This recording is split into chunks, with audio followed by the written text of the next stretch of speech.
I always find myself doing other things, being an activist for other issues or other causes, but it's always my reasoning for it. Um, it's my way of relating to the world.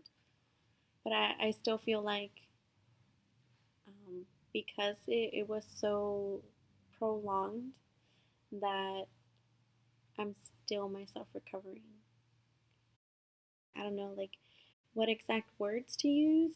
You can say incest, you can say rape, you can say sexual assault or molestation.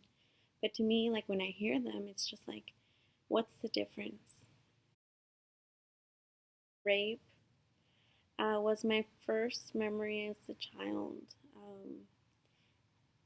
That's like the world that I came into, or the world that at least I can remember that I came into.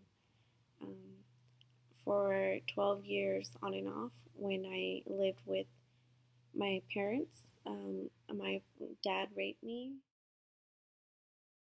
When I was 12 years old, I ran away from the house. My parents were fighting and like throwing shit at each other and like clawing at each other, hitting each other.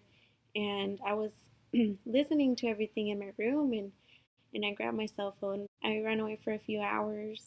I ended up at a park, and my mom and my dad were calling me like nonstop. And I finally answered my mom, and I told her I'll only tell you where I'm at if you promise me that today we're gonna pack all of our things and we're gonna leave and we're never gonna come back.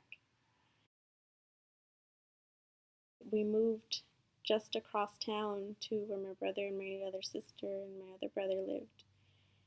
And at that time, my mom didn't know anything about it.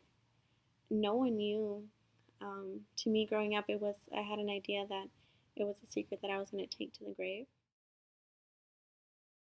21 is when I finally told my mom, and I told my brother, and little by little, like I told my other sister and my other sister, and I still have to tell my oldest brother, and it's still a process almost 10 years later. It's going to take time, and I have every right to like bring justice to this, but if it's this hard, just um, doing an interview, I can only imagine. And to this day, you know, we still live across town, and he still lives where he lives. For me, it's still a very unresolved issue. Healing to me is every day. Now, after I graduated college, I work for a labor union, and we represent hospitality workers and food service workers, like helping people who have been in situations where I can relate. I feel like that's the strongest relationship that I can form, like whether it's women's issues or whether it's people of color or whether it's immigration or labor. I want to give my time. I want to give my efforts. That's what heals me, I guess, is when I'm able to be in a situation where I can have something to give and I want to give it. My birth name was Trinidad. When I asked my mom, like, why did you name me that? She didn't have to tell me, oh, this guy raped me. But, like, when she tells me, like, oh, I didn't get to name, like, my kids, I'm like, fuck, like, you as their mother, as their life source, didn't get to name your own children. So I'm like, fuck that. Like, my dad gave me this name. My dad gave me this last name. No, like, I have the right to name myself, to start over, to be who I feel is me. The reason for changing my name is because like everything that happened to me and growing up and finally coming to terms with things. My own culture, my own identity from the beginning was like taken from me, and this is me reclaiming myself. My sister, my oldest sister, she changed her name to a Nawa name. her last name is Inuikamina, and only the women and like her descendants carry her last name. And you know, we talked, and she said yeah, and that's when I chose Inuikamina. It has a dual meaning. Inuikamina is the name of a great emperor in Mexica history, mythology. Like it also directly translates to like shoot at the stars or aim to stars. Amoxtli means book, and it's my story. I'm writing in ink, and I'm crossing shit out. I like painting large scale, acrylic. I like painting murals. I like painting as big as I can. It gives so much space for so much color and so much expression.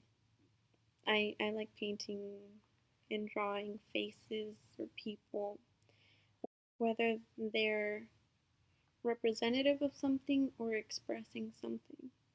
I like to paint things that are about social issues or they have a meaning to them. They're bringing attention to something.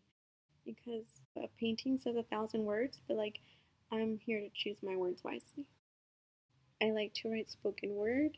I have performed it in the past, and there was this event a few years ago at CSUMB, and I wrote this piece, and I did like a multimedia like art piece too with like cut out paper and like a picture and paint and a whole bunch of other things, and like the picture was like a supermodel with a Virgen de Guadalupe halo around her, and she had a leash around her, and there was a dog coming from like above her, a white like pit bull, who was like barking out this supermodel, and then this supermodel was walking this other dog, and it was like a